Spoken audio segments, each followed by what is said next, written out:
মানুষ নিজের পরিবারের জন্য কত কিছুই না করে, দিন রাত পরিশ্রম করতে থাকে যাতে তার পরিবারের প্রয়োজন পূরণের জন্য অর্থ রোজগার করতে পারে।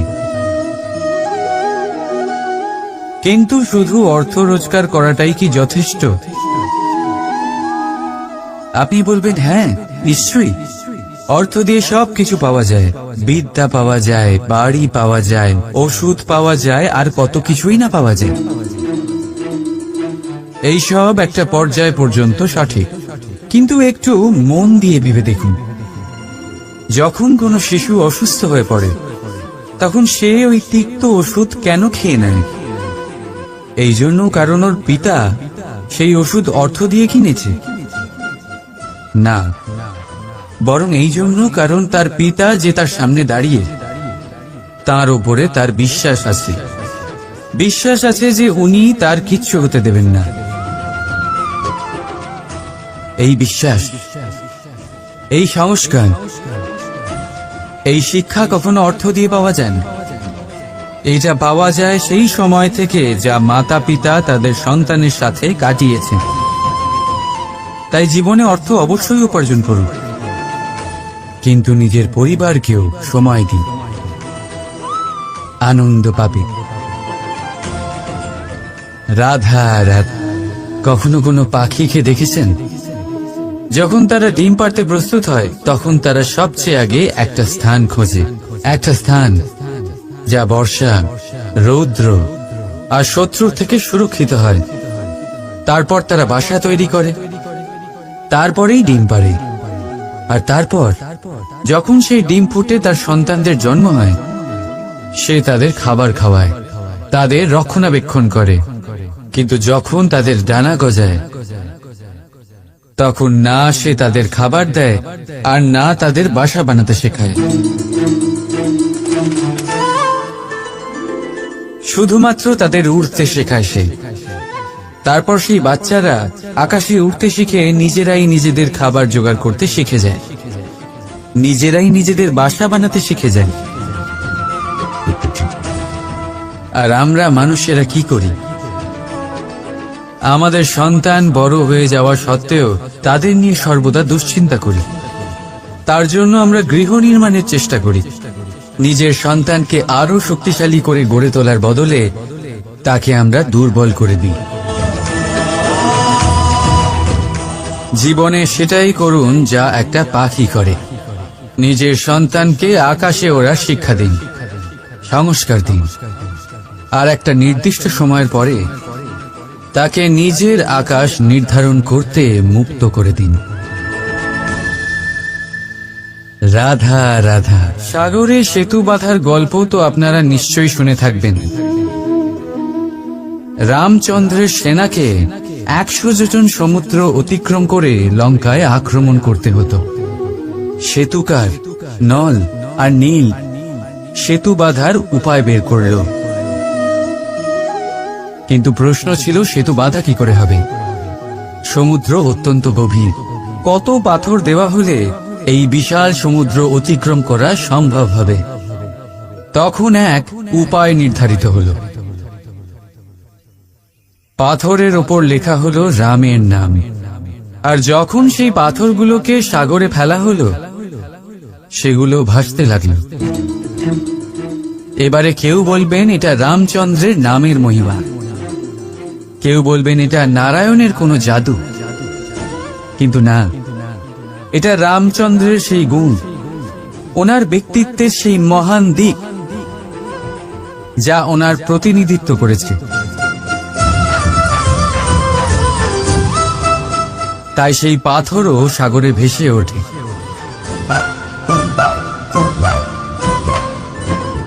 ঠিক সেইভাবেই যেখানে আমরা থাকি না সেখানে আমাদের গুণ আমাদের প্রতিনিধিত্ব করে। আমাদের নামের শক্তি আমরা নিজেরাই তৈরি করি, আমাদের কর্ম দিই, আমাদের গুণ দিই। এবার সিদ্ধান্ত আপনার যে আপনার নামের সাহায্যে কেউ বিপদ থেকে উদ্ধার হবে নাকি আপনার দুষ্কর্মের ফলে কেউ ডুবে যাবে। ভালো করে ভেবে দেখুন। রাধা রাধা। কখনো এই প্রকৃতির দিকে তাকিয়ে থাকবেন। এই প্রকৃতি অনেক ধরনের শিক্ষা দেয়। কোন একটা গাছকে দেখুন কিভাবে সে মাটি থেকে জল শুষে নেয়। সে ঝড় হোক বা হোক কড়া রোদ সব সহ্য করে এবং অবশেষে সে ফল ধারণ করে। আর সেই ফল উৎপন্ন করার পরে সে ফল কিন্তু সে নিজে গ্রহণ করে না, এই সংসারকে প্রদান করে, যাতে পশু পাখি মানুষ তারা এই ফল গ্রহণ করে শক্তিশালী হয়ে উঠতে পারে, সুস্থ থাকতে পারে।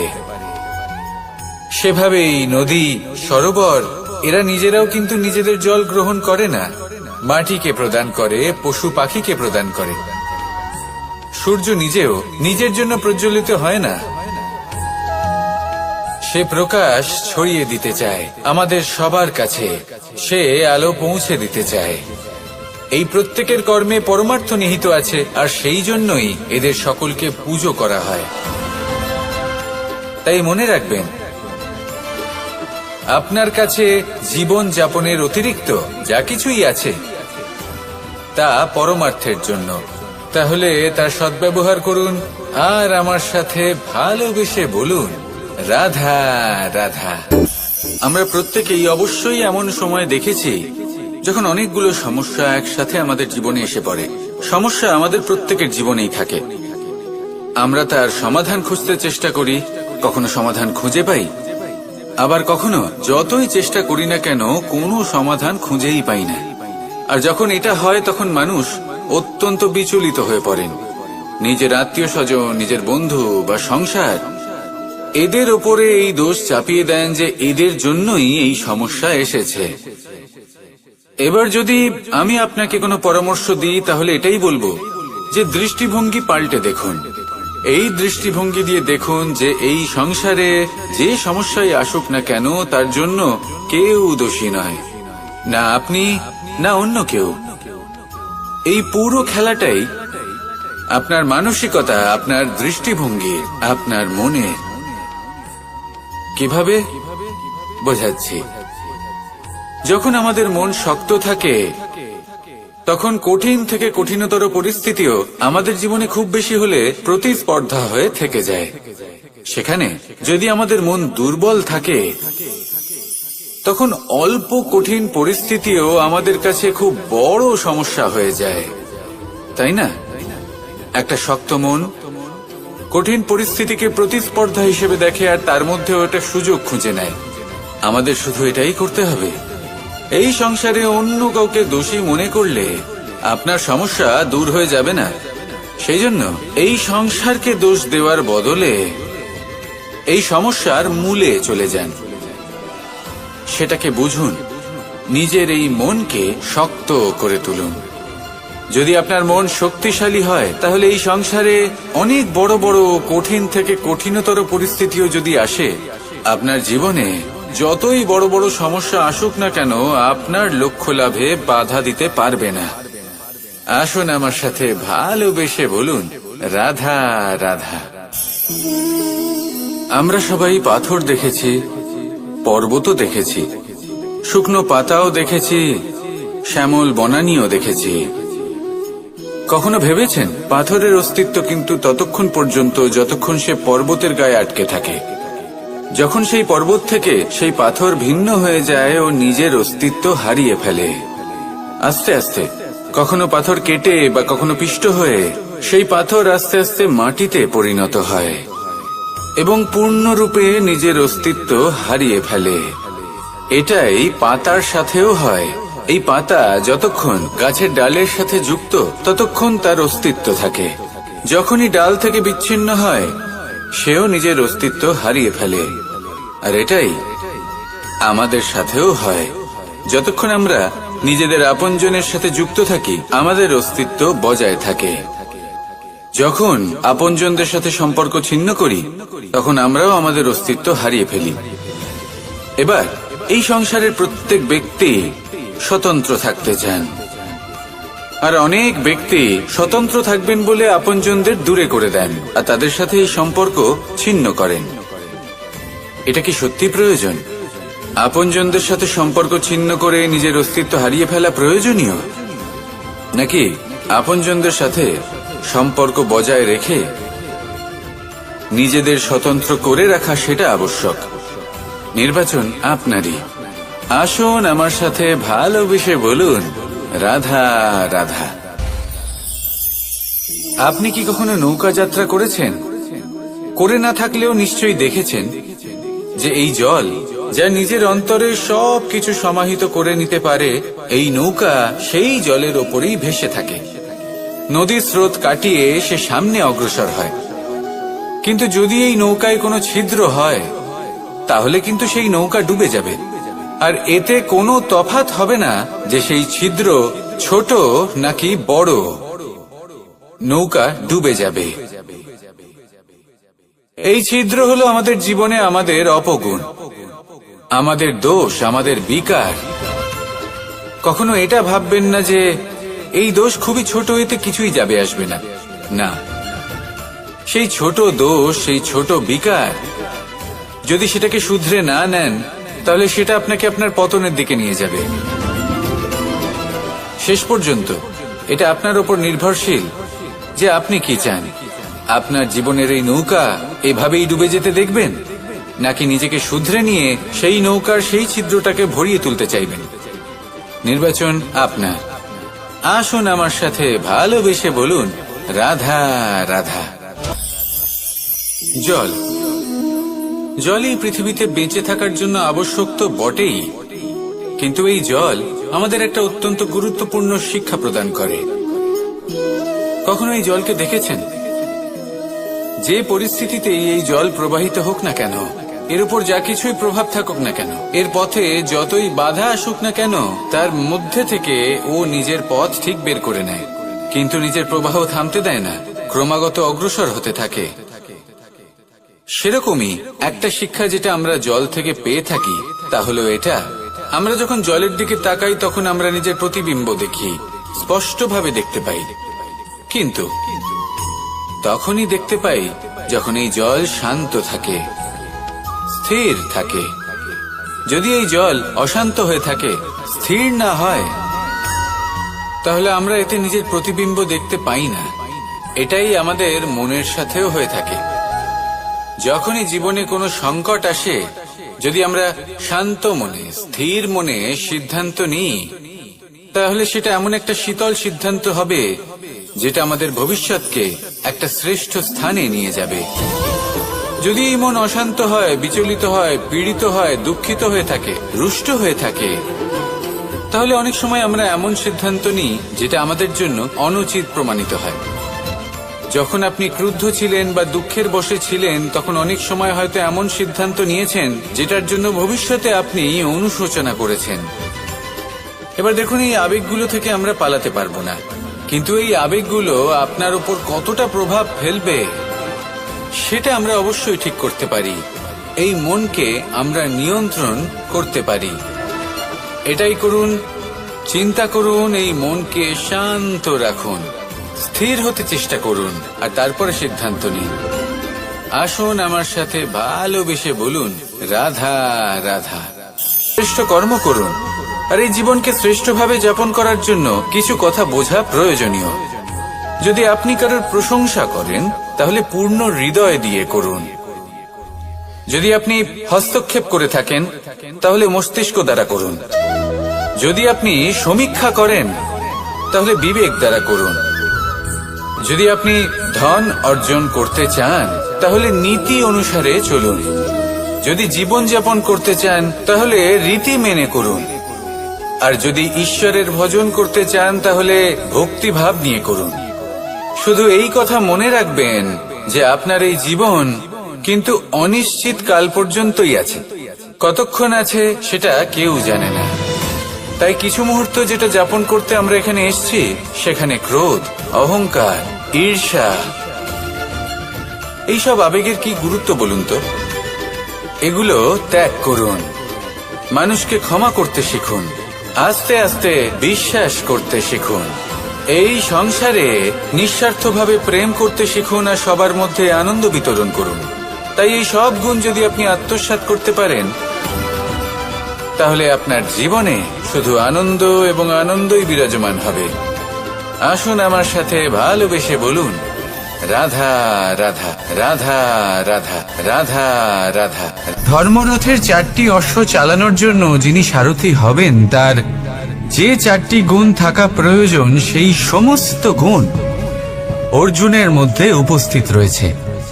কর্মের শক্তি রয়েছে, ধর্মের প্রতি আসক্তি রয়েছে, জ্ঞানের অভিব্যক্তি রয়েছে এবং সমর্পণের ভক্তি রয়েছে। নিশ্চিত রূপে ধর্মরথের সারথি হবার জন্য অর্জুনই সব থেকে যোগ্য।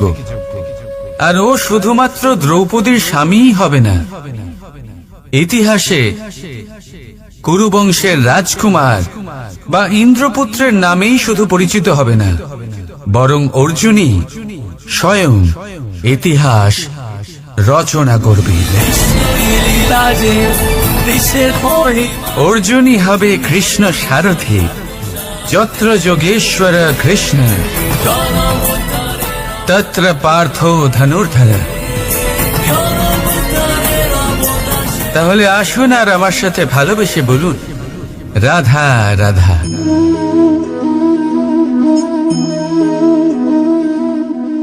আপনার কি মনে হয় আমি কি করছি? আপনি বলবেন আমি প্রদীপ জ্বালাচ্ছি। সঠিক, কিন্তু প্রশ্ন হচ্ছে যে আমি কি আপনাকে বলেছি যে একে প্রদীপ বলা হয়? না। এই প্রদীপ কি নিজেই নিজের পরিচয় আপনাকে দিয়েছে? না। তাহলে আপনি কি করে জানলেন যে একে প্রদীপ বলা হয়? উত্তর হচ্ছে প্রকাশ, যে স্বয়ং জ্বলে অন্ধকারের মধ্যে সংসারকে পথ দেখায়, সেটাই প্রদীপ। যা নিরাশার মাঝে আশার আলো প্রদর্শন করে, সেটাই প্রদীপ। অপর দিকে আছে সাপ, যাকে না দেখেও তার ফনার আওয়াজ শুনেই লোকে ভয় পেয়ে যায়। তার মানে ব্যক্তির পরিচয় তার কর্মের দ্বারা পাওয়া যায়। তাই আপনার এটা বলার প্রয়োজন নেই যে আপনার পরিচয় কি। এটা আপনার কর্মই নিশ্চিত করবে যে লোকে আপনাকে প্রদীপ ভেবে ভালোবাসবে নাকি সাপ ভেবে ভীত হয়ে থাকবে। রাধা রাধা। সময় কত বিচিত্র হয়। সময় আমাদের পক্ষে থাকলে আমরা নিজেদের রাজা মনে করে নিই, আর সেই সময় যদি বিপক্ষে চলে যায় তাহলে নিঃস্ব হতে সময় লাগে না। তাই মানুষের একটা অভ্যেস আছে, খারাপ সময়ের জন্য কিছু সঞ্চয় করা।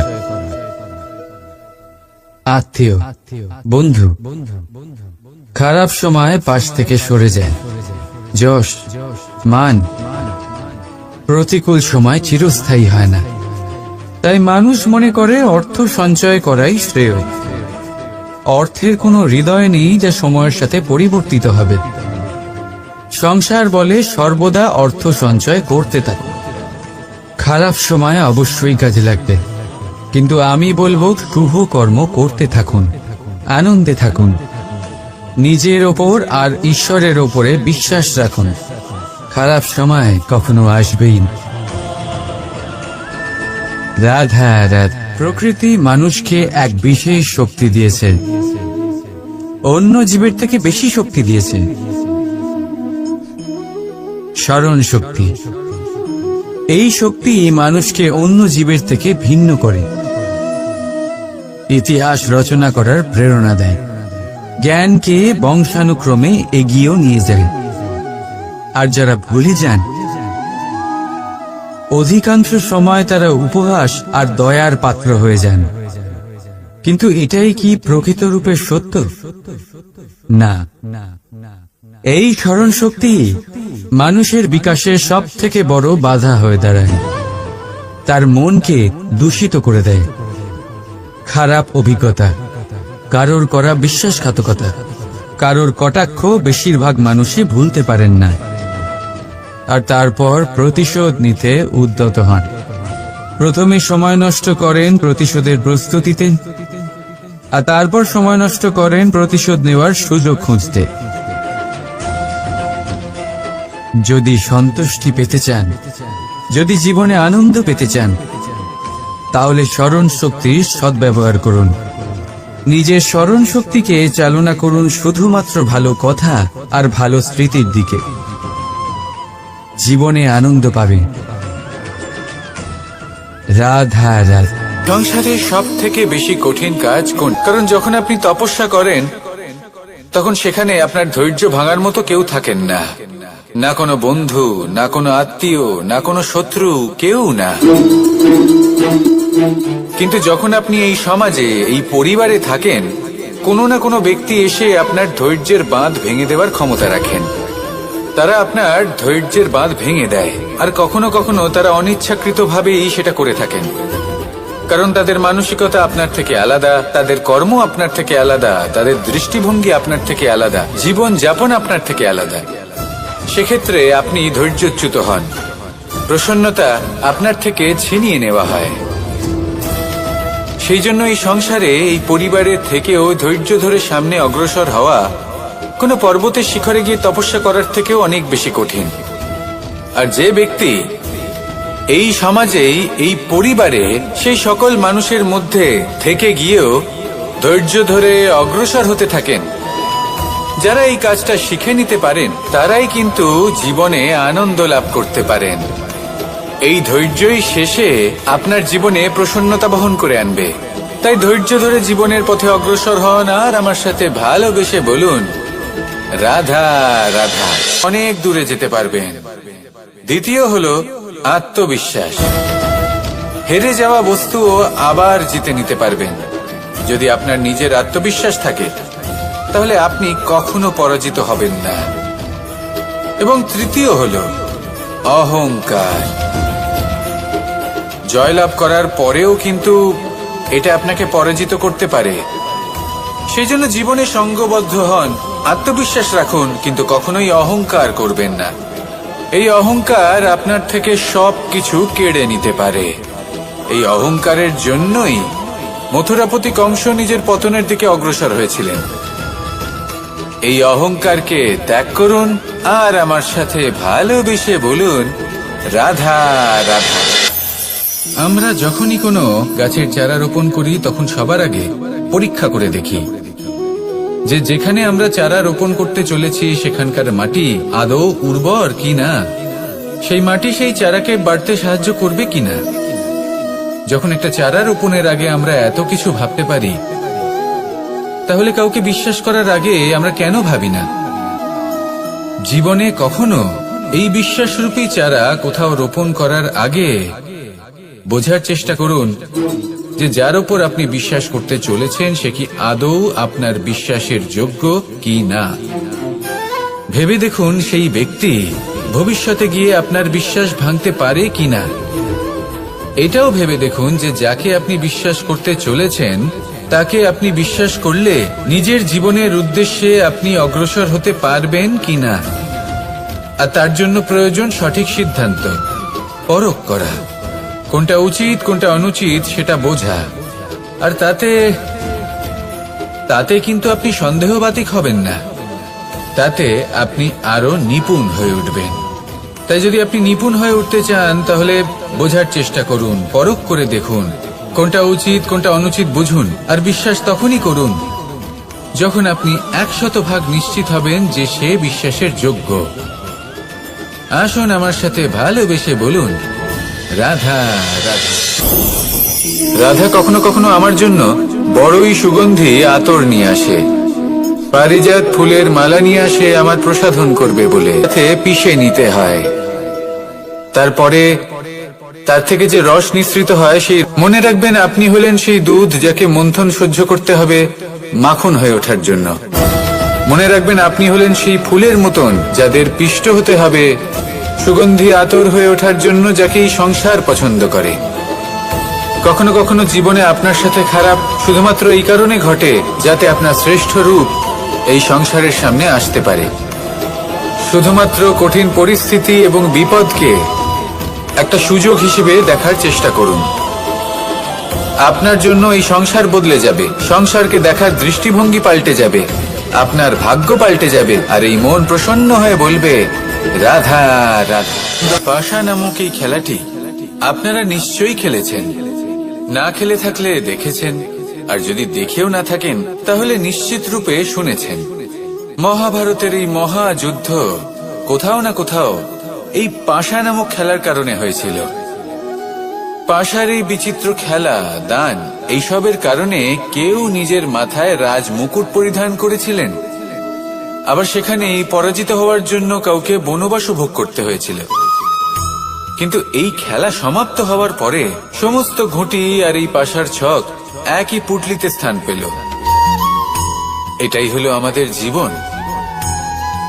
এই সংসারে আমরা জয় পরাজয়ের বিষয়ে এতটাই ভাবি, এত চিন্তা করি যে এই জীবনের খেলার আনন্দটাই উপভোগ করতে পারি না। আর অবশেষে কি হয়? কেউ জয়ী হন, কেউ পরাজিত হন, কিন্তু দুজনেই একই স্থানে পৌঁছে যান। প্রত্যেক ব্যক্তি মৃত্যুর পরে একটি নির্দিষ্ট স্থানেই পৌঁছতে বাধ্য, কিন্তু ততক্ষণ এই জীবন, এই খেলা, তার আনন্দ উপভোগ করুন। এই সংসারে সেই ব্যক্তি শ্রেষ্ঠ স্থানে পৌঁছতে পেরেছেন যিনি এই সংসারকে প্রকাশ প্রদান করেছেন, যিনি কখনো জয় পরাজয় এই বিষয়ে ভাবেননি, শুধু এই জীবনের খেলার আনন্দ উপভোগ করেছেন। এটাই আপনিও করুন, আর আমার সাথে ভালোবেসে বলুন রাধা রাধা। প্রত্যেক মানুষ নিজের জীবনে দুঃখ অনুভব করেন। প্রত্যেকের দুঃখ আলাদা হতে পারে। কারোর মনে এই দুঃখ থাকে যে সে তার বাবা মায়ের সব ইচ্ছে পূরণ করতে পারেননি। কেউ এটা ভেবে দুঃখ পান যে সে চিরকাল সদাচার করেছেন, সৎকর্ম করেছেন, কিন্তু তাও তাকে দুরাচারী বলে মনে করা হয়। কেউ এটা ভেবেও দুঃখ পান যে তার সামনে যে ব্যক্তি রয়েছেন তার চোখে তিনি শত্রু হয়ে উঠেছেন বা দুষ্ট হয়ে উঠেছেন, যেখানে তিনি হয়তো কোনো অনুচিত কাজই করেননি। এবার এই সমস্ত বিষয় নিয়ে ভেবে নিজের ব্যক্তিত্ব নিয়ে সন্দেহ প্রকাশ করবেন না। যদি নিজের ব্যক্তিত্ব নিয়ে কোনো সন্দেহ থেকে থাকে তাহলে কর্ম সংক্রান্ত প্রশ্ন করুন যে আপনি যা করেছেন তাতে কি উচিত ছিল, কি অনুচিত ছিল। যেটা প্রয়োজন সেটা এটা বোঝার যে আপনার অন্তর্মন, আপনার বিবেক আপনাকে কি বলছে, আর আপনার অন্তর্মন আর আপনার বিবেক আপনাকে যেটা করতে বলবে শুধু সেটাই করুন। আর তারপরে এই সংসার কি বলবে, কি ভাববে সেসব নিয়ে ভাবতে যাবেন না, কারণ এই সংসার তো ঈশ্বরকেও প্রশ্ন করে থাকে, ঈশ্বরকেও দোষী মনে করে। কখনো কখনো যখন কোনো ঘটনা মানুষের ইচ্ছা অনুযায়ী ঘটে না, তখন মানুষ এটা বলে যে হে ঈশ্বর, আপনি আমার পাশে থাকলেন না, আপনি বড়ই কঠোর, এটা আপনার দোষ। যেখানে বেশিরভাগ সময় হয়তো সে নিজেই নিজের কর্মফল ভোগ করছে। আর কখনো কখনো ঈশ্বর হয়তো তার জন্য আরো ভালো কোনো পরিকল্পনা করে রেখেছেন, কিন্তু মানুষ সেটা বুঝতে পারে না। তাই দিনের শেষে যেটা প্রয়োজন সেটা হলো নিজের মনের কথা বুঝতে হবে। আপনার বিবেক কি বলছে শুধু সেটাই করুন, আর সামনে এগোতে থাকুন। আমার সাথে ভালোবেসে বলুন রাধা রাধা। পরিবর্তন, এটা হলো সৃষ্টির অমূল্য নিয়ম। এই সংসারে সবকিছু সময়ান্তরে পরিবর্তিত হয়, এই সময়ও পরিবর্তিত হয়। পরিবর্তন চিরকাল হয়ে এসেছে আর চিরকাল হতে থাকবে, কিন্তু এবার আমরা সেই পরিবর্তন কিভাবে লাভ করব যেটা আমাদের প্রয়োজন, যেটা আমরা চাই। আমরা জীবনে বিকাশ চাই। এই বিকাশ কিভাবে লাভ করতে পারি? এই প্রকৃতি কিন্তু আমাদের অত্যন্ত উত্তম উদাহরণ দিয়ে বুঝিয়েছে। একটি বিন্দুর উদাহরণ দিয়েছে যা ভবিষ্যতে একটা বিশাল নদীর আকার ধারণ করে। এটা কিভাবে হয়? মেঘ থেকে একটি বিন্দু ঝরে পড়ে সেই পর্বতের ওপর যেখানে হিম আছে। সেই হিমের সংস্পর্শে আসা মাত্র সেই বিন্দুর সাথে আরো বেশ কিছু বিন্দু যুক্ত হয়।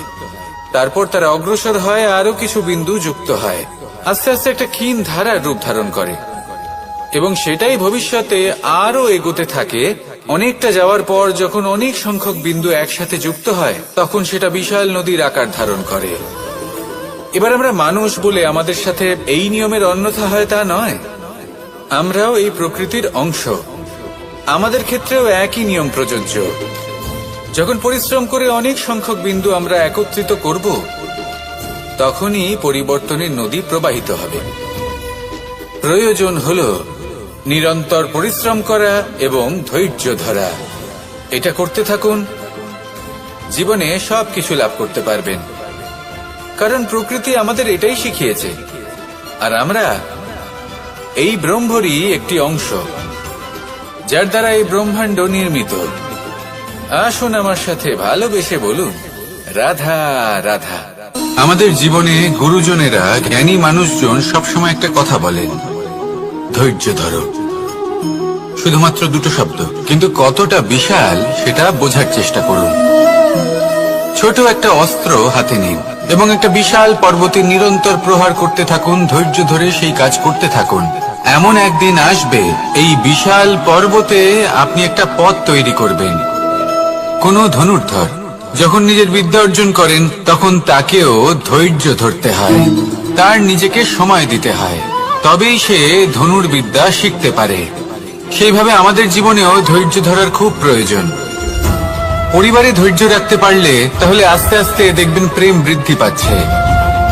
সমাজে যদি ধৈর্য রাখতে পারেন তাহলে আস্তে আস্তে এই সমাজ আপনাকে সম্মান করবে। যদি নিজের জীবনে ধৈর্য রাখতে পারেন তাহলে নিজে থেকেই আত্মবিশ্বাস বাড়বে, নিজের বিকাশ হবে। জীবনে সবই সম্ভব যদি ধৈর্য রাখতে পারেন। হয়তো আস্তে আস্তে হবে, কিন্তু হবে অবশ্যই। শুধু ধৈর্য রাখুন, কারণ ধৈর্যই সব থেকে বড় পুঁজি। আসুন আর আমার সাথে ভালোবেসে বলুন, রাধা রাধা। আমাদের জীবনে যখনই আমরা কোনো বড় দায়িত্বের সম্মুখীন হই তখন আমরা তার থেকে দূরে পালাই, আর এই অজুহাত দিই যে না না, এত বেশি ভার বহন করার যোগ্যতা আমার নেই, আমি করতেই পারবো না। দেখুন, এই সংসারে ভিন্ন ভিন্ন ধরনের গাছ আছে, ছোট গাছ, বড় গাছ, কিন্তু বটগাছের মতো বড় এবং নিবিড় গাছ আর একটাও নেই। সে নিঃস্বার্থভাবে এই সংসারকে সেবা করে যায়, ছায়া প্রদান করে, শীতলতা প্রদান করে। আর যখন এমন সময় আসে যখন তার ওপর বোঝা অত্যন্ত বেড়ে যায়, সে কিন্তু কোনোভাবেই ভেঙে পড়ে না। তখন সে নিজের নিঃস্বার্থ কর্মের ফল লাভ করে, সেই নিঃস্বার্থ কর্ম যা সে করেছে। তার দেহ থেকে ছোট ছোট ঝুড়ি বার হয় এবং তা কাণ্ডের আকার ধারণ করে। সেই কাণ্ড মাটির কাছে পৌঁছয় এবং তারপর তা বটগাছের সহায়ক হয়ে ওঠে। সে ভেঙে পড়ে যায় না। এইভাবে আপনিও জীবনে নিঃস্বার্থভাবে সবার সেবা করুন, ভালোবাসুন, সবাইকে সাহায্য করুন।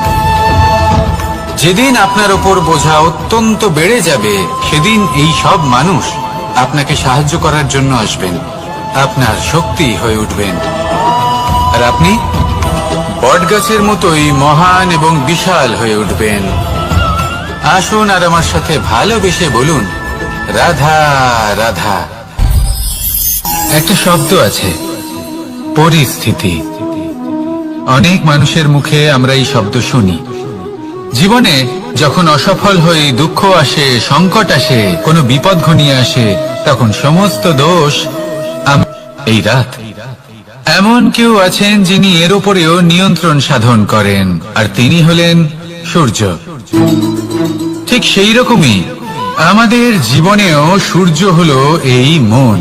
যদি এই মনের উপর আমরা নিয়ন্ত্রণ করতে পারি তাহলে আমরা জীবনকেও নিয়ন্ত্রণ করতে পারবো। প্রথমে এই মনের রাজা হয়ে উঠতে হবে। তাই মনে রাখবেন, যদি মন দুর্বল হয় তাহলে পরিস্থিতি আমাদের সমস্যা বলে মনে হবে। এই মন যদি স্থির হয়, পরিস্থিতি প্রতিস্পর্ধা বলে মনে হবে।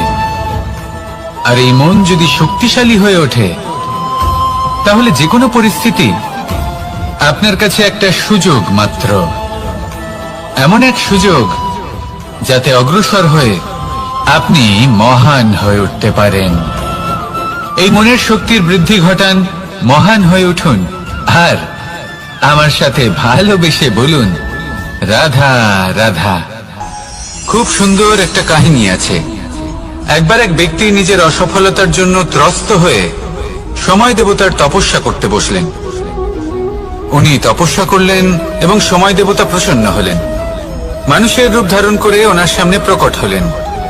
এবার সেই ব্যক্তি ওনাকে জিজ্ঞেস করলেন যে কি এমন আছে যার জন্য আপনি বারবার জয়ী হন আর আমি চিরকাল পরাজিত হয়ে থাকি? কেন এত পরিশ্রম করা সত্ত্বেও আমি সাফল্য লাভ করতে পারি না? তখন সময় দেবতা উত্তর দিলেন যে দিন হোক বা রাত, ঝড় হোক বা ভূমিকম্প, রোদ হোক বা বৃষ্টি হোক, সময়ের সূত্রপাত হোক বা প্রলয়, আমি থামি না, আমি চলতেই থাকি। আর সেই জন্য যিনি থেমে যান তিনি পরাজিত হন আর আমি জয়ী হই। এটাই আমাদের শিখতে হবে। জীবনে সবসময় চলতে থাকুন, কখনো থামবেন না। হ্যাঁ, কিছুক্ষণের জন্য বিরতি নিতে পারেন, বিশ্রাম করার জন্য, নিজেকে আরো সশক্ত করে তোলার জন্য, কিন্তু থেমে যাবেন না। নিরন্তর কর্ম করতে থাকুন, পরিশ্রম করতে থাকুন, তবেই এই সংসার আপনাকে মনে রাখবে। আসুন আমার সাথে ভালোবেসে বলুন রাধা রাধা। এই সংসারের সব থেকে বড় সুখ কি? কেউ বলবেন নিজের লক্ষ্য প্রাপ্ত করা, কেউ বলবে সেবা করা। কখনো কাউকে সেবা করে দেখুন। এই সেবা দ্বারা অন্য কোনো মানুষের আশীর্বাদ লাভ করাতেই সুখ রয়েছে। আপনার সেবা ভাব দ্বারা যখন কোনো মানুষ নিজের অন্তরাত্মা থেকে আপনাকে আশীর্বাদ করে, তার থেকে বড় সুখ আর কিছুই নেই। কারণ প্রত্যেক মানুষের মধ্যে ঈশ্বর বাস করেন।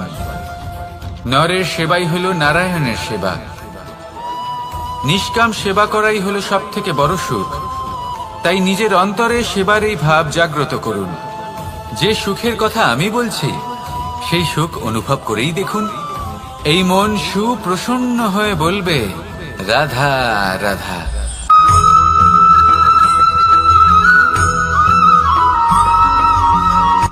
আজ আমি আপনাকে এমন এক গল্প শোনাবো যা আমার নন্দ বাবা আমাকে শুনিয়েছিলেন যখন আমি ছোট ছিলাম। কাহিনী একজন সাধু আর একজন বিছের। একবার এক সাধু নদীর পাড়ে স্নান করছিলেন। উনি দেখলেন যে জলের প্রবাহে একটা বিছে ভেসে যাচ্ছে।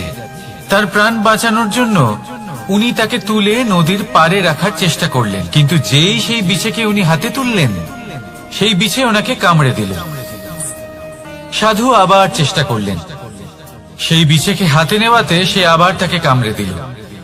আরো একবার চেষ্টা করাতে ওনার শিষ্য ওনাকে জিজ্ঞেস করল, এ আপনি কি করছেন গুরুদেব? এসব কি হচ্ছে? আপনি তারই প্রাণ বাঁচানোর চেষ্টা করছেন যে আপনাকে কামড়ে দিচ্ছে।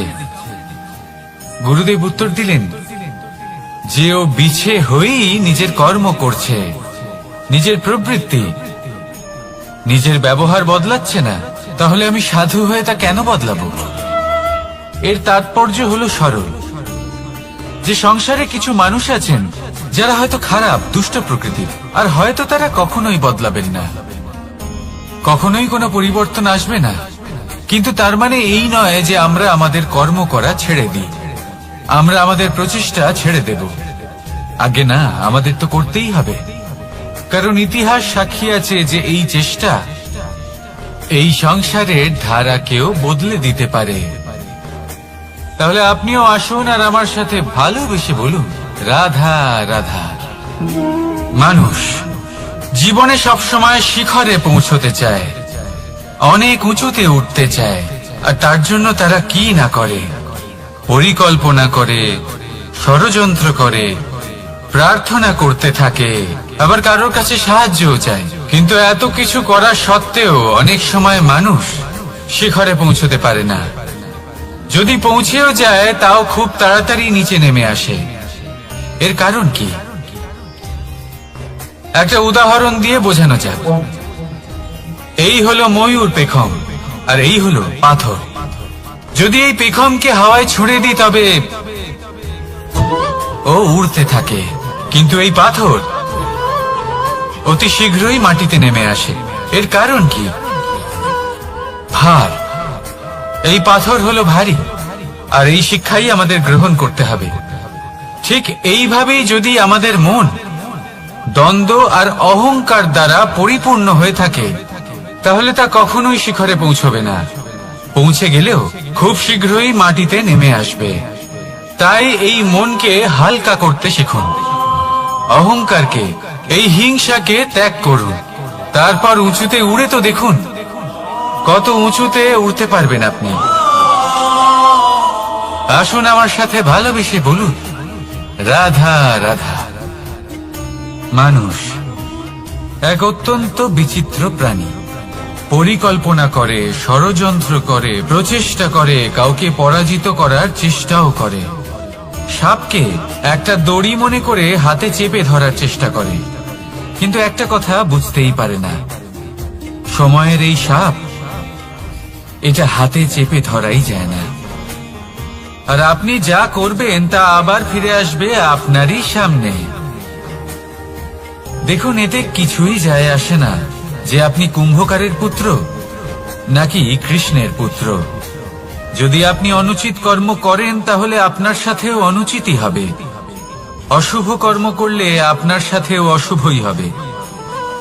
কুরু বংশ অত্যন্ত মহান বংশ ছিল। এই কুরু বংশ কি হলো তার সাথে?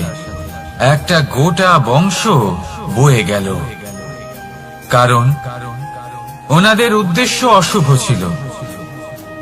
অন্যদিকে 5 জন বনবাসী পাণ্ডব মহাভারত বিজয়ী হলেন, কারণ তাদের উদ্দেশ্য শুভ ছিল।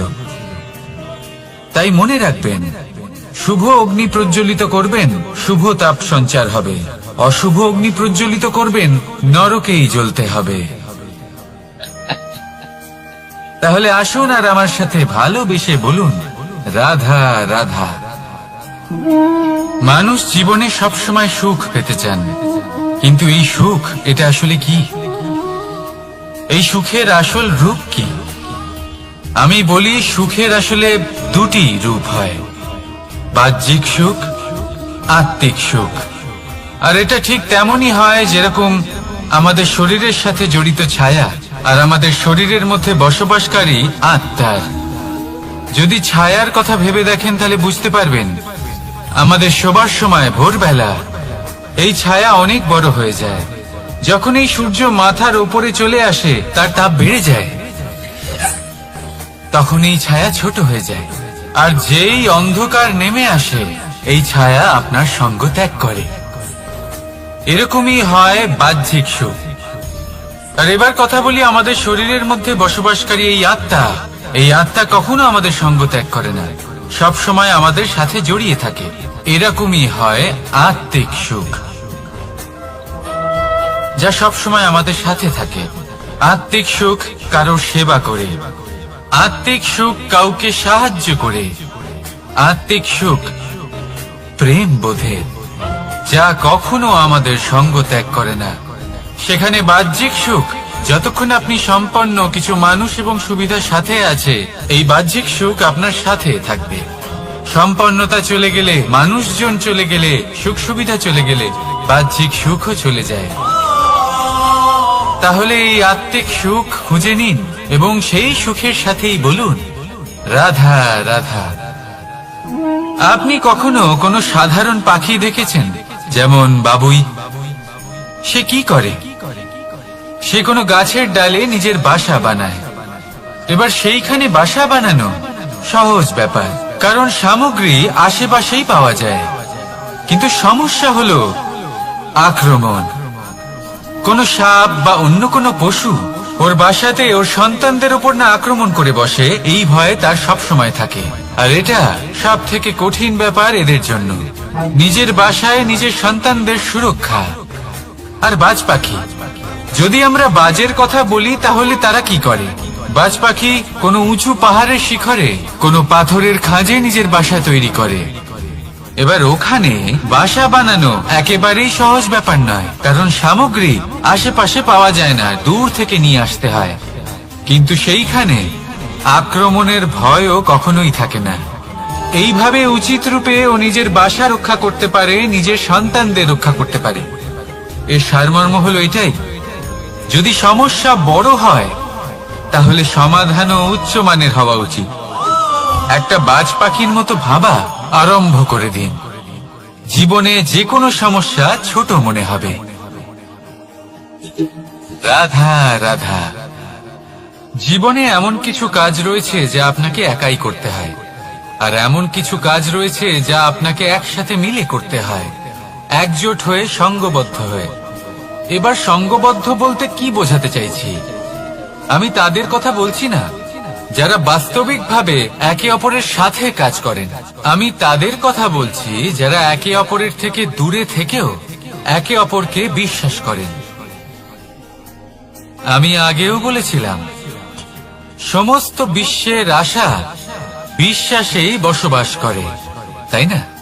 তাই যেখানে সমস্ত বিশ্ব আছে, সমস্ত সংসার আছে, সেইখানেই বিশ্বাস রয়েছে। তাই আপনার আশেপাশে এমন দল সঙ্গবদ্ধ করুন যাদের আপনার উপর বিশ্বাস আছে আর যাদেরকে আপনি বিশ্বাস করতে পারেন। তাহলে আসুন আর আমার সাথে ভালোবেসে বলুন, রাধা রাধা। আমরা যে মানুষকে চাই, যাকে আমরা ভালোবাসি, তাকে একটা উপহার অবশ্যই দিতে চাই। এমন এক উপহার যা ওনার ভালো লাগবে, যা শ্রেষ্ঠ হবে, অতি প্রিয় হবে, বহুমূল্য হবে, বা বলতে পারেন মূল্যবান হবে। তাই আমরা কি করি? আমরা বাজারে যাই, তার জন্য স্বর্ণ, আভূষণ, হিরে, মুক্ত এইসব নিয়ে আসি। কিন্তু এটাই কি সর্বশ্রেষ্ঠ উপহার? কখনোই না। সর্বশ্রেষ্ঠ উপহার হলো স্বাধীনতা। তাকে নিজের মনের মতো বাঁচার স্বাধীনতা।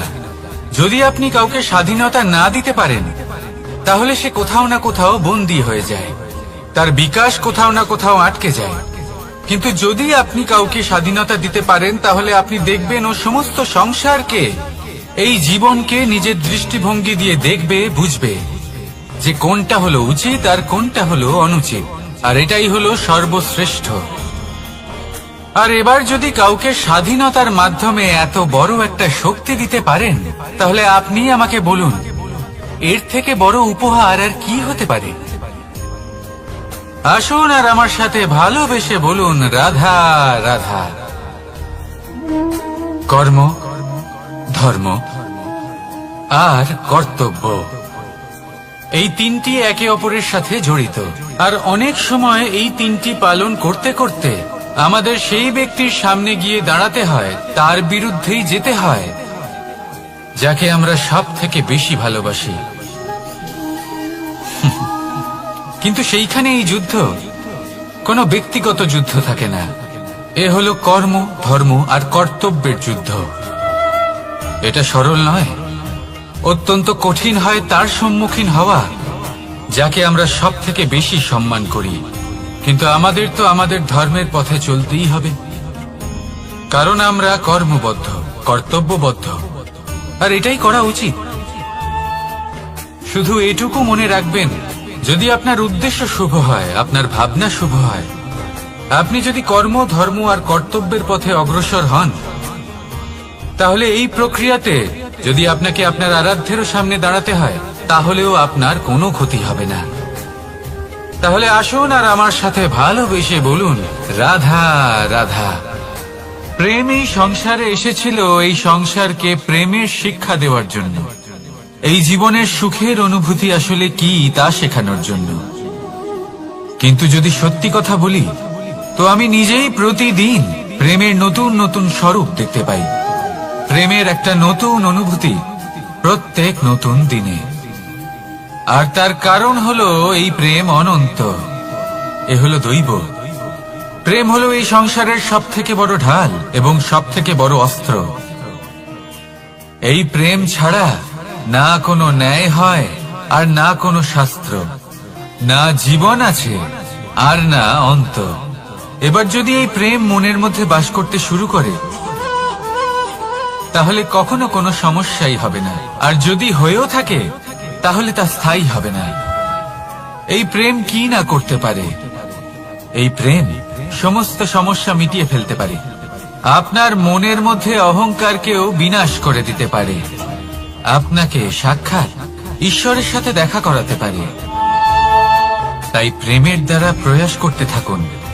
এই সংসারের প্রত্যেক মানুষকে, প্রত্যেক বস্তুকে, প্রত্যেক জীব জন্তুকে ভালোবাসবেন। আর এই প্রেমের দ্বারাই বলুন রাধা রাধা। প্রশান্তি জড়িত নিদ্রা মানুষের জীবনের একটা অত্যন্ত গুরুত্বপূর্ণ সুখ এবং প্রয়োজনীয়তাও।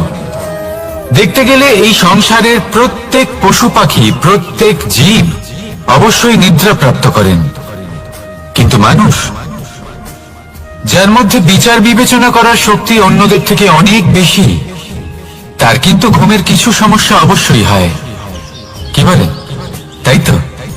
এবার এর কারণ কি? চিন্তা। এবার চিন্তা আমাদের সবার জীবনে আছে। আমরা সকলে জানি যে চিন্তা কখনো আমাদের সাহায্য করে না, তাও আমাদের জীবনে আছে। কেন? চিন্তার মাধ্যমে কি কখনো কোনো সমস্যার সমাধান হয়েছে? অর্থের চিন্তা করলে কি অর্থ লাভ হয়? ভবিষ্যতের চিন্তা করলে কি ভবিষ্যৎ ঠিক হয়ে যায়? স্বাস্থ্যের চিন্তা করলে কি স্বাস্থ্য নিজে থেকেই ঠিক হয়? হয় না। তাহলে এই সব কিছু থেকে আমাদের একটা ছোট্ট শিক্ষা অবশ্যই লাভ করা উচিত। আপনিও আপনার কাঁধ থেকে চিন্তার এই বোঝা নামিয়ে ফেলুন। আর ইচ্ছে, এই সব ইচ্ছে একত্রিত হয়ে আমাদের মনে চিন্তা উৎপন্ন করে। তাই এই চিন্তাগুলিকে ত্যাগ করুন। প্রকৃতির প্রেমের উপর বিশ্বাস রাখুন। মনে রাখবেন, যিনি চিন্তা মুক্ত হবেন তিনি চিতা মুক্ত হবেন। সুখের নিদ্রা প্রাপ্ত করুন, আর নিদ্রায় যাবার আগে আমার সাথে ভালোবেসে বলুন রাধা রাধা। মহাদেব, সেই দেবতা যিনি মহান, যাকে দেবতাদের দেবতা বলা হয়, যিনি হলেন আমার আরাধ্য। কখনো আপনার মনে এই প্রশ্ন এসেছে যে শিবকেই কেন মহাদেব বলা হয়, অন্য কোনো দেবতাকে কেন বলা হয় না? সেই কারণে, কারণ মহাদেবের মধ্যে, ওনার মধ্যে এমন এক বিশেষ গুণ রয়েছে যা অন্য কারণ নেই। তা হলো নিঃস্বার্থ হয়ে মানুষের সেবা করা। যদি প্রয়োজন পড়ে, যদি সৃষ্টির পথে বিনাশের কালো মেঘ ছেয়ে থাকে, তখন নিজের প্রাণের চিন্তা না করে হলাহল পান করার জন্য প্রস্তুত থাকেন মহাদেব। আর এই অদ্বিতীয় ত্যাগের জন্যই শিবকে মহাদেব বলে ডাকা হয়। এবার যদি কোনো মানুষও নিঃস্বার্থ ভাবনার দ্বারা নিজেকে অর্পণ করে দেয় এই জগতের কল্যাণের জন্য, মানুষের সেবার জন্য, তাহলে তিনিও মহাপুরুষ, মহামানব হতে পারেন। যদি কেউ অভুক্ত থাকেন, তাহলে নিজের থালা থেকে অর্ধেক খাবার তাকে দিয়ে দিন। যদি কেউ অসুস্থ হন, তাহলে তাকে সেবা করার, চিকিৎসা করার চেষ্টা করুন। এই জীবন শুধু নিজের জন্য নয়, অন্যদের প্রতি, সমস্ত সংসারের প্রতি উৎসর্গ করুন। যদি এইসব মানুষ শিখে যান, তাহলে তিনি মহাদেবের পথে অগ্রসর হতে পারেন। যদি মানুষ নিঃস্বার্থ ভাবনার দ্বারা এই সংসারের সেবা করতে শিখে যান, তাহলে তিনি নিশ্চিত রূপে মহামানব অবশ্যই হতে পারবেন। আসুন আমার সাথে ভালোবেসে বলুন রাধা রাধা। স্বর্ণ, হিরে, মুক্ত, মানিক, এই সব কিছুকে আগে পাথর বলা হতো। তাহলে এমন কি হলো যে এদের রত্ন বলা হয়? আর রত্ন তা বাস্তবে আসলে কি? এটা হলো সেই পাথর যাকে আগে আগুনের তাপ সহ্য করতে হয়েছে, পরখ করা হয়েছে, যাচাই করা হয়েছে, এদের কাটার চেষ্টা করা হয়েছে, কিন্তু তারা কখনোই নষ্ট হয়নি, বরং তারা আরো উদ্ভাসিত হয়েছে, আরো উজ্জ্বল হয়েছে, এই সংসারে আরো প্রকাশ ছড়িয়ে দিয়েছে। সেই জন্য এরা হলো এত অমূল্য, সেই জন্য এরা হলো বহুমূল্য, সেই জন্য এদের রত্ন বলা হয়। এবার মানুষের কাছেও এই নির্বাচনের অধিকার রয়েছে যে আমরা শুধু পাথর হয়ে থাকব নাকি রত্ন হয়ে থাকব। কিভাবে? আমাদের জীবনেও অনেক সমস্যা রয়েছে, বাধা আছে, বিপত্তি আছে। আমরা সেই বাধার তাপে উত্তপ্ত হই, এই সমস্যা আমাদের কাটার চেষ্টা করে। অনেক মানুষ বিভিন্ন পরিস্থিতি আমাদের ভাঙার চেষ্টা করে, কিন্তু আমাদের নষ্ট হলে চলবে না। যেভাবে এই রত্ন সমস্যার সম্মুখীন হয়ে পাথর থেকে রত্ন হয়েছে, সেইভাবেই আমাদেরও আমাদের সমস্যার সম্মুখীন হয়ে রত্ন হয়ে উঠতে হবে, এই সংসারে প্রকাশের স্রোত হয়ে উঠতে হবে। তাহলে এটাই করুন আর আমার সাথে ভালোবেসে বলুন, রাধা রাধা। সংসারে সব থেকে বড় শক্তি আসলে কি? কেউ বলবেন শারীরিক শক্তি, কেউ বলবেন অস্ত্রের শক্তি, কেউ বলবেন জ্ঞানের শক্তি। ঠিক আছে, কিন্তু যদি আমি বলি সংসারের সব থেকে বড় শক্তি হলো শক্তি কোনো এক তথ্যের, আগে হ্যাঁ, তথ্য। এই তথ্য নিজেই কিন্তু খুব শক্তিশালী, অত্যন্ত শক্তিশালী অস্ত্র হলো এই তথ্য। আর সত্যি বলতে অনুচিত তথ্যের থেকে অনেক বেশি ঘাতক হলো অসম্পূর্ণ তথ্য। যেরকম আজ শাম্ব রুক্মির সাথে করেছে, ওকে অসম্পূর্ণ তথ্য দিয়েছে, তার ফলে বিনাশ হলো। যদি এইভাবেই আপনার কাছেও কোনো অসম্পূর্ণ তথ্য আসে, আর যদি আপনি তা পরখ না করে দেখেন, যাচাই না করে দেখেন, আর নিজের কর্ম করেন, তাহলে উত্থানের বদলে আপনি পতনের সম্মুখীন হবেন। বিকাশের বদলে আপনার বিনাশ হয়ে যাবে। মনে রাখবেন একটা অত্যন্ত গুরুত্বপূর্ণ কথা, সঠিক তথ্য পাওয়া সঠিক তথ্য দেওয়ার থেকে অনেক বেশি গুরুত্বপূর্ণ। আশা করি এই কথা আপনি বুঝেছেন। জীবনে যখনই কোনো তথ্য আপনি পাবেন, সেই বিষয়ে ভেবে দেখুন, পরখ করে দেখুন, যাচাই করুন, তারপর নিজের কর্ম করুন। আমার সাথে ভালোবেসে বলুন, রাধা রাধা।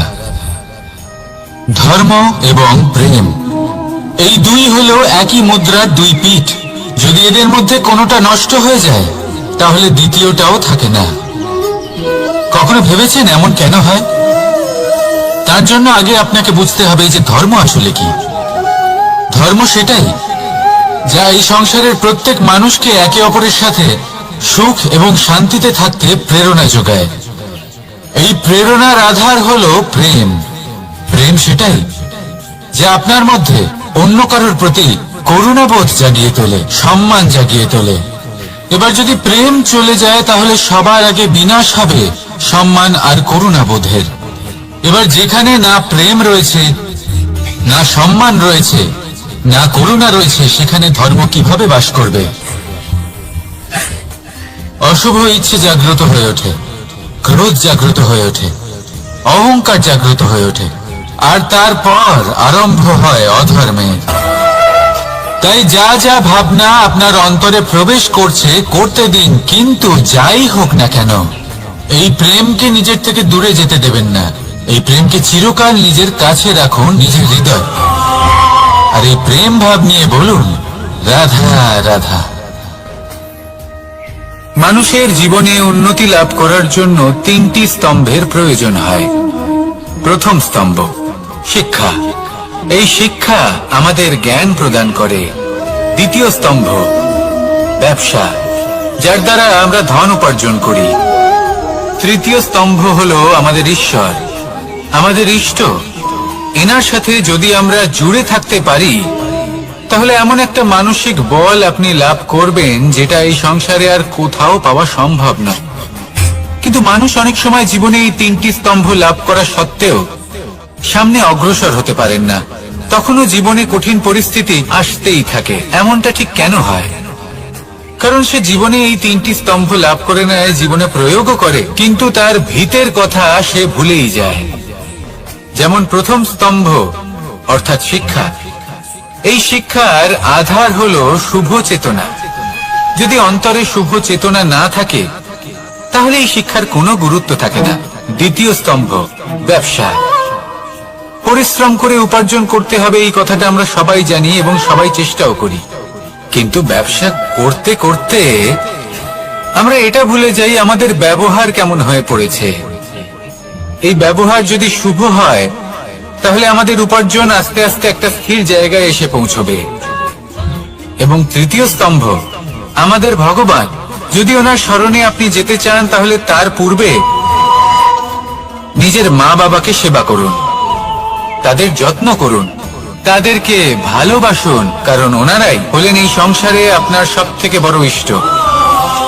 তাহলে 3 স্তম্ভের সাথে সাথে তাদের আধারকেও নিজের জীবনে প্রাধান্য দিন। কোনো সমস্যা আসবে না, জীবনে একের পর এক উন্নতি করবেন এবং এই মন প্রসন্ন হয়ে বলবে রাধা রাধা। সুখ, দুঃখ এবং শক্তি, এই 3 হলো এই সংসারের ত্রিদেবের মতো। আমাদের জীবনে যা কিছু ঘটছে এই 3টির ভিত্তির উপরেই হচ্ছে। আসলে এই সংসারের একটা নিয়ম আছে, যখনই আপনি কিছু লাভ করেন এই সংসার আপনার পরীক্ষা নেয়। এটা জানার জন্য আপনার পরীক্ষা নেয় যে আপনি যা কিছুই লাভ করেছেন আপনি কি আদৌ সেটার যোগ্য কিনা। ঠিক সেইভাবেই এই সুখ, দুঃখ এবং শক্তি আপনার পরীক্ষা নিয়ে থাকে। যখন সুখ আসে তখন সে আপনার পরীক্ষা নেয় যে আপনার মধ্যে অহংবোধ জাগ্রত হয়নি তো। যদি অহংবোধ চলে আসে তাহলে সুখ সেখানেই সঙ্গ ত্যাগ করে। দুঃখ আপনার ধৈর্যের পরীক্ষা নিতে থাকে, আর যদি আপনার মধ্যে ধৈর্য না থাকে তাহলে এটা আপনাকে আরো বেশি দুঃখের গভীর অন্ধকারে ঠেলে দেবে। সেখানে শক্তি পরীক্ষা নেয় আপনার বিনম্রতার। যদি আপনি বিনম্র না হন তাহলে হয় এই শক্তি আপনার সঙ্গ ত্যাগ করবে, নয় এই শক্তি বিনম্রতার অভাবে আপনার পতনের কারণ হতে পারে। এই সংসারে যে কোনো ব্যক্তি যিনি এই পরীক্ষায় উত্তীর্ণ হয়ে থাকেন এই জীবনে তিনি সাফল্য লাভ করেন। আসুন আমার সাথে ভালোবেসে বলুন রাধা রাধা। ভয়ের সাথে আমরা সবাই পরিচিত, কষ্ট আমরা সবাই পেয়েছি। কখনো কখনো আমরা অসুস্থ হয়ে পড়ি, আর এমন সময় হলে মাতার মমতা, কখনো বাবার স্নেহ, কখনো বন্ধুদের পাশে থাকার অনুভূতি আমাদের রোগ নিরাময়ে সাহায্য করে। কখনো যদি আমরা নিরাশ হয়ে পড়ি, তখন যদি আমাদের কোনো আপনজন আমাদের দুটো ভালো কথা বলে তখন আমাদের মনোবল বেড়ে যায়। ঠিক তেমন সংসারের এই রঙ্গমঞ্চে যদি আপনি পীড়িত অনুভব করেন, কিছু শুভ কথা আলোচনা করুন, কিছু স্তুতি গান করুন, কিছু মুহূর্তের জন্য হলেও নিজের ইষ্টদেবের কথা স্মরণ করুন আর প্রার্থনা করুন। সাহস বাড়বে, শক্তিও বৃদ্ধি পাবে এবং সামনে এগিয়ে চলার পথও দেখতে পাবেন। তখন এই মন প্রসন্ন হয়ে বলবে রাধা রাধা। এই সংসারে কখনো কোনো ব্যক্তিকে তার বাইরের পোশাক দেখে বিচার করার চেষ্টা করবেন না, এটা খুব বড় ভুল করবেন। যেমন আমরা জীবনে অনেক সময় এমন করি, ধরুন কোথাও একটা গাছ দেখলাম, খুব বিশাল আকারের একটা গাছ যেটা মাটির থেকে অনেক উঁচুতে পৌঁছে গেছে, যার বিশাল শাখা আছে। সেগুলো দেখে আমরা ভাবি যে এই গাছে হয়তো কত সুস্বাদু ফল আছে, আমরা সেই গাছের পরিচর্যা করতে থাকি। আবার অন্যদিকে হলো একটি তৃণ যেটা মাটি থেকে কিছুটা উঁচুতে পৌঁছেছে, কিন্তু সেই তৃণর নিচে, মাটির নিচে অত্যন্ত সুস্বাদু ফল বা সবজি জন্ম নেয়, যা আমাদের স্বাস্থ্যের পক্ষে অত্যন্ত উপকারী। সেই জন্য কখনো আবরণ দেখে কাউকে বিচার করতে চেষ্টা করবেন না। তার বদলে এটা বোঝার চেষ্টা করুন যে আপনার সামনে যে ব্যক্তি আছে বা বস্তু আছে তার বিশেষত্ব কি। যদি এই বিশেষত্ব বোঝার ক্ষমতা আপনি অর্জন করেন, যদি এই শিল্প আপনি নিজের ভেতরে জাগ্রত করেন, তাহলে এই সংসারে বিশেষত্ব কি সেটা আপনি জানতে পারবেন। আর এই সমস্ত খেলা দৃষ্টি থেকে নয়, দৃষ্টিভঙ্গি থেকে জন্ম নেয়। দৃষ্টিভঙ্গি সবসময় শুভ রাখুন আর আমার সাথে ভালোবেসে বলুন রাধা রাধা। লোকে বলে মানুষ নিজের ভবিষ্যৎ জন্ম থেকেই লিখিয়ে আনে, অর্থাৎ এখানে এই কপালে। ভাগ্য দেবতা আমাদের সমস্ত উত্থান, সমস্ত পতনের হিসেব সবটা লিখে দেন। কিন্তু কপালে কেন, পায়ে নয় কেন?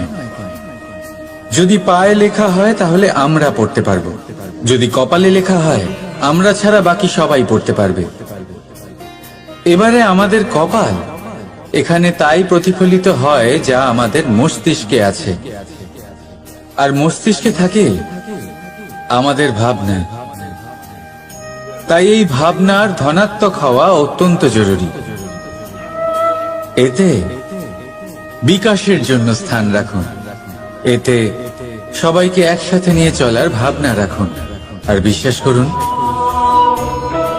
আপনার মস্তিষ্কের এই ভাবনা সাফল্য রূপে আপনার কপালে অবশ্যই লিখিত হবে, কারণ আপনার ভাবনাই সত্য হয়ে আপনার জীবনে আসে।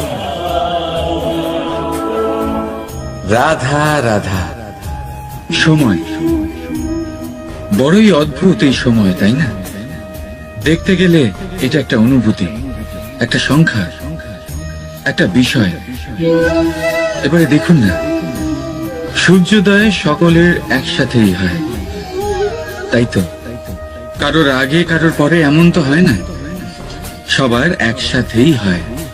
আবার সূর্যাস্ত সকলের একসাথেই হয়। এবারে ভাবুন, এই সময় প্রত্যেকের জন্য আলাদা আলাদা। কারোর জন্য এই সময় ভালো, আবার কারোর জন্য এই সময়ই খারাপ। এক্ষুনি এই মুহূর্তে কারোর মুখে সফলতার আলো রয়েছে, আবার কারোর মুখে অসফলতার নিরাশা। এটা কেন? কেন এই সময় কারোর জন্য শ্রেষ্ঠ, আবার কেন তা কাউকে নিরাশ করে? এটার উত্তর হলো আপনার চিন্তা, আপনার কর্ম। যেমন আপনার চিন্তাধারা, তেমন আপনার কর্ম, আর তেমনই হবে আপনার এই সময়। আপনি জীবনে সুখ তখনই পাবেন যখন আপনি কারোর মুখে আশার আলো এনে দেবেন। আপনি আনন্দ তখনই পাবেন যখন আপনি কাউকে খুশি করবেন। হ্যাঁ, এটা ঠিক যে কাউকে খুশি করা সব সময় আপনার হাতে নেই, কিন্তু আপনার হাতে এটা অবশ্যই আছে যে আপনি কাউকে দুঃখ না দেন, কাউকে নিরাশ না করেন। আর কোনো ব্যক্তিকে দুঃখ না দেওয়ার এই চেষ্টাও আপনার কর্মই বটে। আর এই শুভ কর্মের ফল আপনাকে প্রকৃতি অবশ্যই দেবে। তাই মনে রাখবেন, ভালো সময় তারই আসে যে কখনো কারোর খারাপ চায় না। রাধা রাধা। লোকে আমাকে সবসময় জিজ্ঞেস করে যে কানাই, এখন তুমি বড় হয়ে গেছো, এই বাচ্চাদের সাথে থেকে তুমি সব সময় দুষ্টুমি করো কেন? তুমি বড় হয়ে গেছো, বড়দের মতো থাকো। বেশিরভাগ লোকে এটা বুঝতে পারে না, ভাবে উনি তো ভগবান, ভগবানের মতো গম্ভীর নয় কেন? এবারে আমি কি করে বোঝাবো সবাইকে যে আমার ভগবান হওয়ার পিছনে যে সবচেয়ে বড় রহস্য, তা হলো এই বাচ্চারাই। আমার শক্তি কোথা থেকে আসে? সমস্ত সমস্যার সমাধান করার শক্তি এই বাচ্চাদের থেকেই তো আসে। জীবনে বাঁচার শক্তি, সংসারকে প্রেম শেখাবার শক্তি এই বাচ্চাদের থেকেই আসে। কারণ বাচ্চাদের থেকে বড় কোনো ভগবান হয় না। এবারে দেখুন না, পুরাণ আর বেদের কোনো জ্ঞান নেই ওদের, কিন্তু খুব ভালোভাবেই জানেন যে একজন উদাস ব্যক্তির মন কি করে ভোলানো যায়, কি করে তাকে আনন্দ দেওয়া যায়। আর এ এক বিশাল ব্যাপার। কোনো ন্যায়, কোনো নীতির জ্ঞান নেই ওদের, কোনো ভেদাভেদ করতে জানে না। কিন্তু এটা অবশ্যই জানে একজন একা অজানা ব্যক্তিকে নিজের দলের সদস্য কি করে বানাতে হয়, কি করে তাকে আপন করতে হয়। আর এ এক বড় ব্যাপার। এই বাচ্চাদের থেকে অনেক কিছু শেখার আছে। তাই আপনারাও নিজেদের জীবনে গম্ভীর হওয়ার চেষ্টা কখনোই করবেন না। আর যদি করেন, তাহলে এই সংসার খুবই নিরস লাগবে আপনার। আপনিও বাচ্চাদের মতো নিষ্পাপ থাকুন আর নিজেকে আনন্দে রাখুন। লাভ আর ক্ষতির ঊর্ধ্বে গিয়ে সম্পর্ককে দেখুন। জ্ঞান অর্জন করার পরিবর্তে ভালোবেসে সম্পর্ক পালন করুন। আপনি নিজেই বুঝে যাবেন যে এই সংসার কতটা সুন্দর। রাধা রাধা। মানুষ জন্ম নেয়, আর জন্ম নিলেই তার জীবনযাত্রা শুরু হয়ে যায়। তারপর সে পরিশ্রম করে, লড়াই করে, আর সে তার ফল অবশ্যই পায়। সেই নিজের জীবনযাত্রা নিজেই সাজায়। তার জীবনে ভয় ততক্ষণ প্রবেশ করে না যতক্ষণ না সে জীবনে কিছু অর্জন করে। একবার সে কিছু পেয়ে গেলে তারপরে সেটা হারিয়ে যাওয়ার ভয় মনের মধ্যে জন্ম নেয়। তারপর সে ভাগ্য, জ্যোতিষ, ভবিষ্যৎ এই সব দেখতে ব্যস্ত হয়ে পড়ে। আমি আপনাকে একটা প্রশ্ন করছি, আপনি যখন এই সংসারে এসেছিলেন কি নিয়ে এসেছিলেন যে আপনি হারাবেন? কিছুই না। আপনার বশে আপনার জীবনের সেই মুহূর্তই আছে যা আপনার হাতে আছে, অন্য কিছুই নয়। আপনার হাতে আছে আপনার কর্ম। যে জীবনে দুর্ভাগ্যে হতাশ হয় না, যে অসফলতার জন্য ভেঙে পড়ে না, সেই এই জীবনে বিজয়ী হয়। বলুন, যখন আপনার জীবনে কিছুই ছিল না, কি করেছিলেন? পরিশ্রম করেছিলেন, লড়াই করেছিলেন, আর সেই সব কিছু পেয়েছেন যা পেতে চেয়েছিলেন। তাহলে আজ সব পাওয়ার পর ভয় কিসের? সেই সব জিনিস কি আপনাকে পরিশ্রম করার থেকে আটকায়? না। সেই জন্য নিজের হাতের রেখায় কখনো নিজের পথ খুঁজবেন না, কারণ এই সংসারে যাদের হাতই নেই তারাও নিশ্চিতভাবে তাদের নিজের পথ নিজেই বানিয়ে নেয়। তাহলে আপনার কি নিয়ে চিন্তা? রাধা রাধা।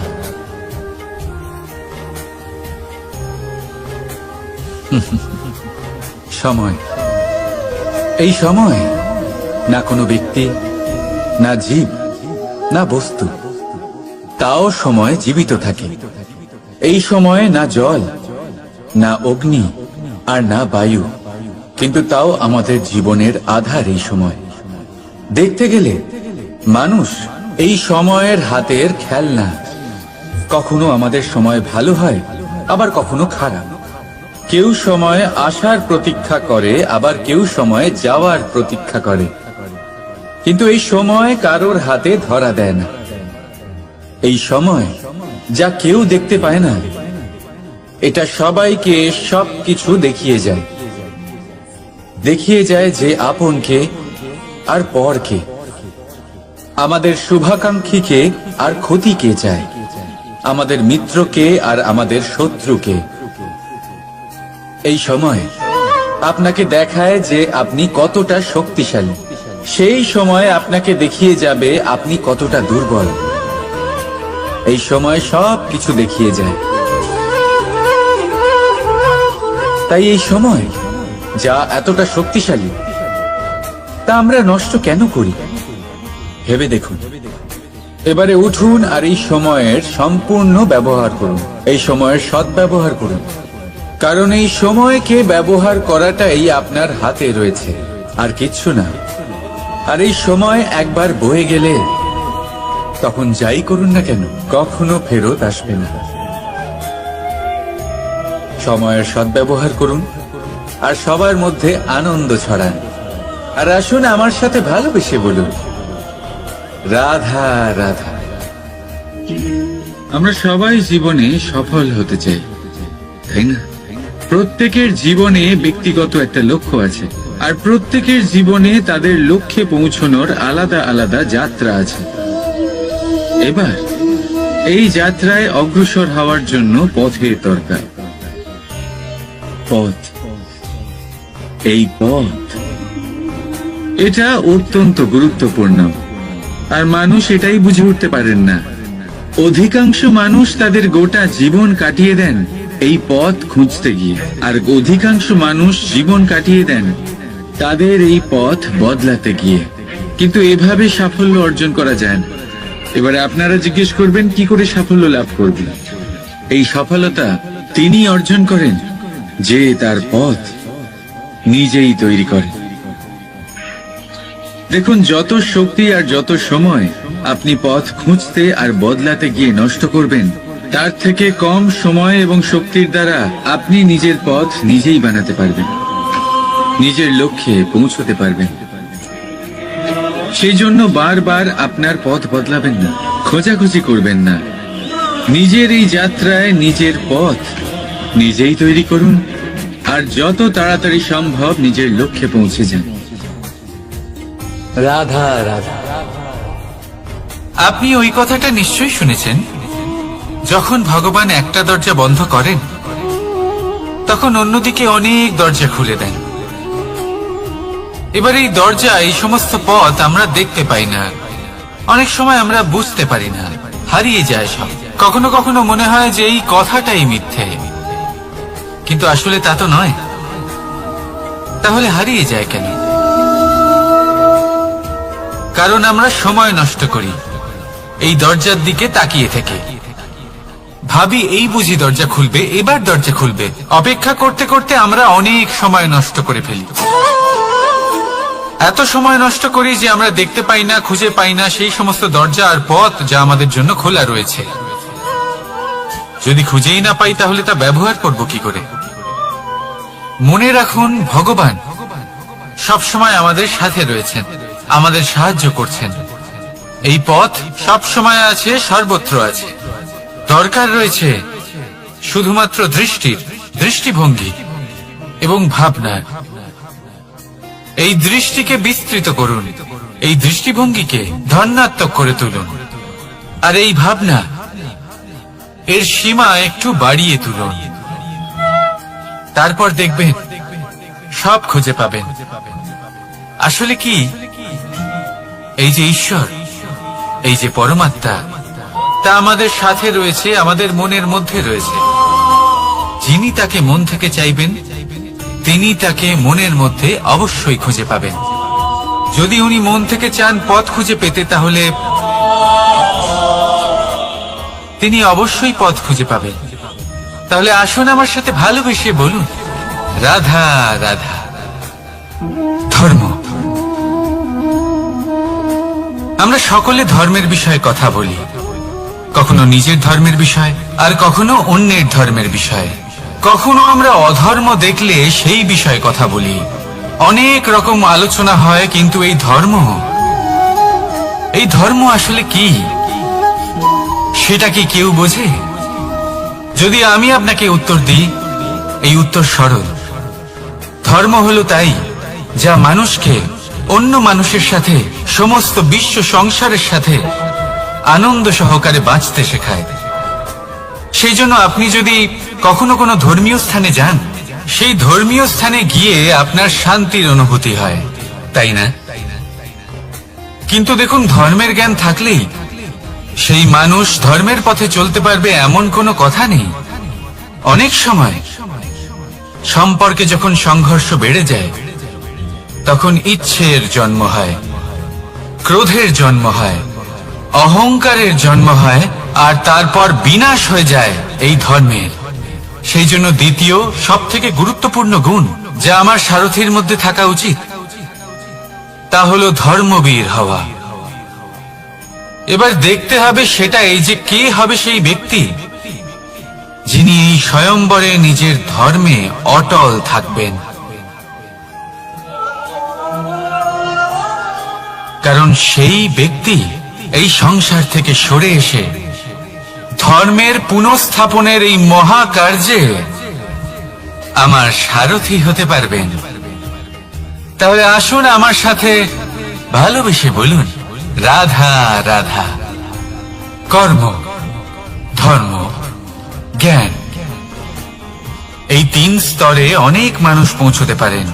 অনেকে এই পরীক্ষা দিয়ে তাতে উত্তীর্ণ হয়ে যেতে পারেন, কিন্তু শিখরে পৌঁছে শাসন তিনিই করতে পারেন যার কাছে এই চতুর্থ গুণটিও থাকে, সমর্পণ। অত্যন্ত গুরুত্বপূর্ণ একটা গুণ এটা। এই সমর্পণ আসলে অত্যন্ত গুরুত্বপূর্ণ।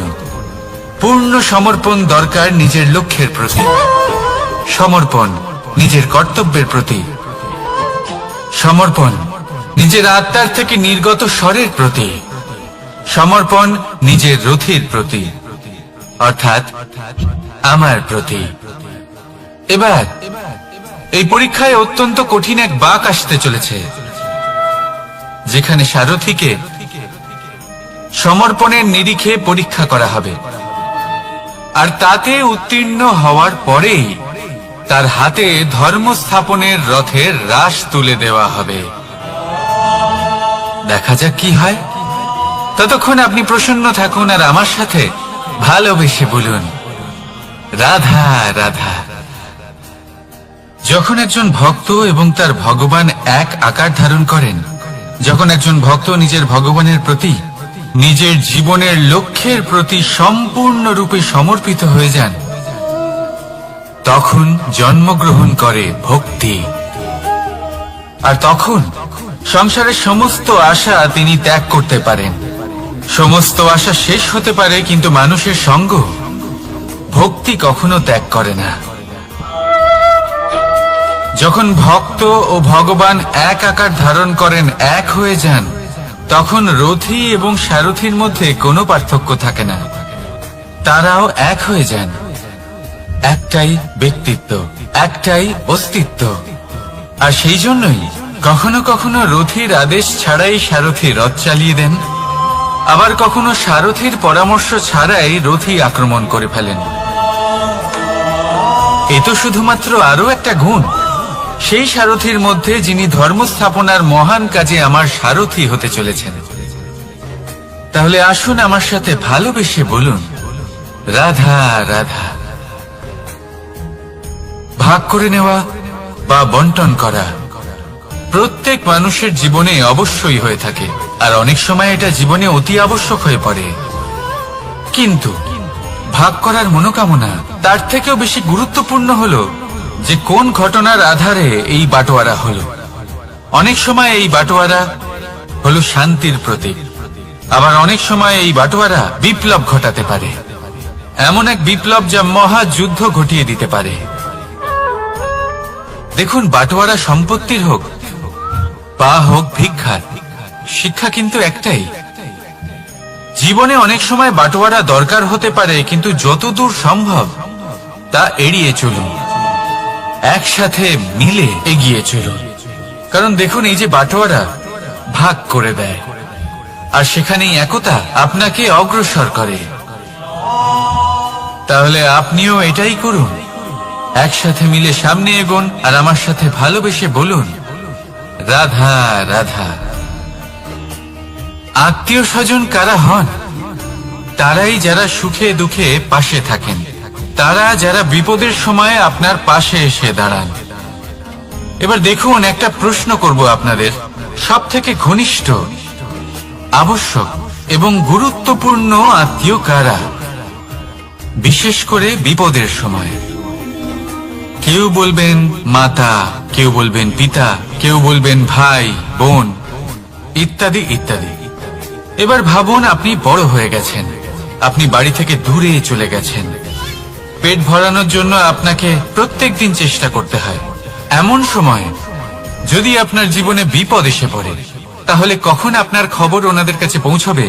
কতক্ষণে ওনারা সাহায্য করতে আসতে পারবেন? এরকম এক সময় সব থেকে গুরুত্বপূর্ণ আত্মীয় হন আপনার প্রতিবেশী, কারণ তারাই সেই মুহূর্তে আপনার সব থেকে কাছে। আপনি কখনো পরীক্ষা করে দেখবেন, আপনার তার সাথে লক্ষ্য মতভেদ থাকলেও প্রতিবেশীকে কষ্টের মধ্যে দেখে সবার আগে সাহায্য করতে তারাই এগিয়ে আসেন। তাই প্রতিবেশীর সাথে সম্পর্ক ভালো রাখুন, শুধুমাত্র স্বার্থের জন্য নয়। এটা হলো শান্তিরও আধার। যদি এই সম্পর্ক ভালো থাকে, তাহলে না কথায় কথায় বিবাদ হবে, না মতান্তর।